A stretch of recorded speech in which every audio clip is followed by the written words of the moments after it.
கர்த்தருடைய பரிசுத்த நாமத்திற்கு மகிமை உண்டாவதாக. வெளிச்சத்தின் 3 நிமிடத்திற்கு உங்களை வரவேற்கிறேன். ஒரு வசனத்தை கூட காண்பித்துக் கொடுக்க விரும்புகிறேன். அது 1 பேதுரு 4ஆம் அதிகாரம் 1வது வசனம். பேதுரு ஒரு அழகான மைண்ட் செட்டை குறித்து நம்மளுக்கு சொல்றாரு. மைண்ட் செட் அப்படின்னாலே இந்த பூமியில நிறைய மைண்ட் செட் இருக்கு. பணக்காரன் ஆகணும்னா ஒரு மைண்ட் செட், புகழ் சம்பாதிக்கணும் ஒரு மைண்ட் செட், வேற தொழிலில் நீங்க சக்சஸ்ஃபுல்லா வரணும்னா பாசிட்டிவ் திங்கிங், நல்ல மைண்ட் செட் இருக்கணுங்க அப்படிலாம் கேள்விப்படுவோம்ல. இங்க பேதுரு ஒரு செம மைண்ட் செட்டை நம்மளுக்கு சொல்றாரு. என்ன மைண்ட் செட் அப்படின்னா, அதோட நன்மை என்னன்னா, எப்பா நீ துணிகரமா பாவம் செய்றியே, அந்த பாவத்திலிருந்து கம்ப்ளீட்டா ஓய்ந்து இருக்கக்கூடிய ஒரு மைண்ட் செட். செம்ம மைண்ட் செட் இல்லைங்க. இதுதானே இன்னைக்கு தேவையே. வாலிபர்கள் எல்லாரும் ஆனால் நான் செய்யக்கூடாதுன்னு நினைக்கிறேன், ஆனால் தெரிஞ்சே இது பாவம்னு தெரிஞ்சே நான் செய்கிறேன். இந்த துணிகரமாக செய்கிற பாவத்திலேருந்து கம்ப்ளீட்டாக ஓய்ந்து இருக்கக்கூடிய ஒரு மைண்ட் செட்டு நம்மளுக்கு பேதுரு சொல்லி கொடுக்குறாரு. எப்படியா, கிறிஸ்து மாம்சத்தில் பாடுபட்டபடியால் நீங்களும் அதே சிந்தையை ஆயுதமாக தரித்துக் கொள்ளுங்கள். எப்பா இயேசு பாடுபட்டார் மாம்சத்தில், இதே சிந்தை உனக்கு இருக்கட்டும். இயேசு எதுக்காக பாடுபட்டாரு? தன்னுடைய வாழ்க்கையை வாழணும்னு நினைச்சிருந்தாருன்னா அவருக்கு பாடுகள்னு பூமியில வந்திருக்காது.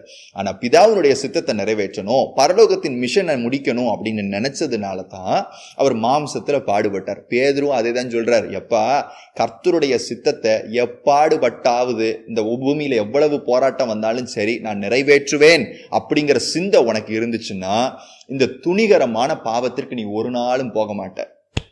இது தெரிஞ்சனாலதான் பேய் ரொம்ப தந்திரமா அப்படியே லைட்டா மாத்தி விட்டுட்டான். என்ன அப்படின்னா, இயேசு உனக்காக மரிச்சதுனால பாடுபட்டதுனால நீ ஜாலியா இருக்கலான்னு. இது எதுக்கு அடித்தளம்னா, உன் விருப்பத்தின்படி வாழ்ந்து கர்த்தருடைய சித்தத்தை செய்ய விடாம உன்னை தடுக்கிறதுக்கான பிசாசின் தந்திரம் இது. அது நிமித்தம் என்ன உங்களுக்கு நன்மை கிடைக்கும்னா, துணிகரமா பாவம் செஞ்சுக்கிட்டே இருப்போம், மாறி இருக்கவே மாட்டோம். ஆனா இயேசு அப்படி சொல்லவே இல்லை. இயேசு சொல்றாரு, என் நிமித்தம் நீங்கள் நிந்திக்கப்படுவீர்கள், என் நிமித்தம் உங்களுக்கு பிரச்சனை போராட்டம்லாம் வரும். இதுதான் இயேசுவோட ஸ்டேட்மெண்ட். ஆனா பேய் கொஞ்சம் டிஃப்ரெண்டா மாத்திட்டான். அவர் பாடுபட்டதுனால நீ ஜாலியா இருக்கலாம், அப்படி எங்கேயுமே இல்லை. வேதம் அழகா சொல்லுது. யோவான் அழகா சொல்றாரு, உலகமும் அதன் ஆசை இச்சைகளும் ஒளிந்து போகும், தேவனுடைய சித்தத்தின்படி செய்கிறவனோ நிலைத்திருப்பான். அதனுடைய இன்னொரு மீனிங் என்ன அப்படின்னா, தன்னுடைய விருப்பத்தின்படி தன்னுடைய இச்சையின்படி இந்த பூமியில வாழுகிற ஒரு மனுஷனை கர்த்தர் கன்சிடர் கூட பண்றது இல்லையா.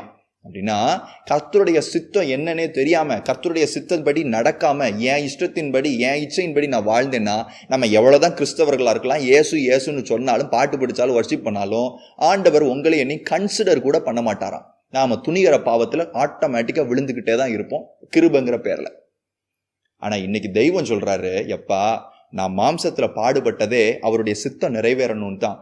நீயும் என்னுடைய சித்தத்தை நிறைவேற்றணுங்கிற சிந்தை உனக்கு வந்துச்சுன்னா, பாடுகள் இருக்கும் அப்படிங்கிற சிந்தை உனக்கு வந்துச்சுன்னா, கண்டிப்பா அந்த துணிகரமான பாவத்திற்கு இச்சைகளுக்கு உன்னை ஒரு நாள் ஒப்பு கொடுக்கவே மாட்டேன். எவ்வளவு ஒரு நல்ல மைண்ட் செட்டுங்க.